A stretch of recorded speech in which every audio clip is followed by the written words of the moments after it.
Hello বন্ধুরা, welcome back to my channel Sangeeta space. আশা করি সবাই ভালো আছেন। আজকের রেসিপি মেন্দু বড়া। রেসিপিটার জন্য এখানে পরিমাণ মতো বিউলির ডাল 5 ঘন্টার জন্য ভিজিয়ে রেখেছিলাম। তারপর হাফ ইঞ্চি আদা ও একটা কাঁচা লঙ্কা দিয়ে ডালের একটা স্মুথ ব্যাটার মিক্সিতে তৈরি করে নিয়েছি। এখন ব্যাটারটাতে সামান্য গোটা জিরে দিয়ে দিলাম, তারপর কুচনো পেঁয়াজ যোগ করলাম।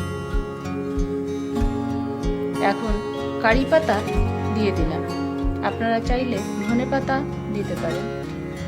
স্বাদ মতো নুন দিয়ে দিলাম। একটা চামচের সাহায্যে ব্যাটারটাকে ভালো করে মিক্স করে নেব। বন্ধুরা, আমাকে সাপোর্ট করার জন্য আমার চ্যানেলটা সাবস্ক্রাইব করার অনুরোধ রইল। এখন একটা চামচ নিয়ে এভাবে জলে ভিজিয়ে তারপর ব্যাটারটা দিয়ে বড়ার শেপ দিয়ে তেলে ভাজার জন্য দিয়ে দিলাম। একইভাবে আরেকটা বড়াও শেপ দিয়ে নিলাম, তারপর তেলে ভাজার জন্য দিয়ে দিলাম। লো ফ্লেমে বড়াগুলোকে লাল লাল করে ভেজে নিয়ে তুলে নিয়েছি।